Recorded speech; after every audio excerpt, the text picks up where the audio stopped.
Master இன்னைக்கு 3வது நாள் நீங்களே கத்திரிக்காய் செய்றீங்க. எல்லாமே நீங்க தானே சேர்த்தீங்க, அளவுல சேர்க்கறீங்க. அந்த கத்திரிக்காய் வாசனை இருக்கா?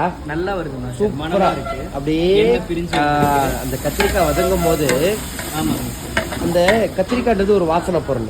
அந்த வாசனை உணர்றீங்களா? உணர முடியும். சரி, இப்போ நம்ம அரைச்ச தக்காளி வெங்காயம் சேர்க்கிறோம். 3 கிலோ தக்காளி 1.5 கிலோ வெங்காயம். அப்ப இன்னைக்கு நம்ம 3 கிலோ கத்திரிக்காய் செய்யறோம். சரி, ஊத்துங்க. இந்த ஊத்தும் போது இந்த ஊத்துற உடனே அந்த கலரை பாருங்களேன். இந்த கவர்ச்சியான ஒரு ஆர்வம் நமக்கு சூப்பரா கிடைக்கும். கடையோட பரோட்டா மாஸ்டர் இவர் தான் சிறந்த மாஸ்டர். கடலூர்லயே இவர் தான் பெஸ்ட் பரோட்டா மாஸ்டர். கத்திரிக்காய் அண்ணா, கத்திரிக்காய் எப்படின்னா இருக்க? நல்லா இருக்காடா, பார்க்கவே சூப்பரா இருக்கா? எங்க ஸ்பெஷல் கத்திரிக்காய்ண்ணா. சரியாண்ணா? அப்படியே மாஸ்டர் சூப்பரா இருக்கா?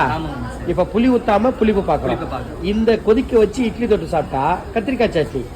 சரியா? இது கூட புளி தண்ணி சேர்த்துட்டா கத்திரிக்காய் எண்ணெய் கத்திரிக்காய். ஓகேவா? சரி, சட்னி மாதிரி அப்படி சூப்பரா இருக்குல்ல? கிளறுங்க பாப்போம். நல்ல கலர், தனி மிளகாத்தூள் கலரு நமக்கு அப்படியே சும்மா தக்க தக்க தக்குன்னு மின்னுது இல்ல?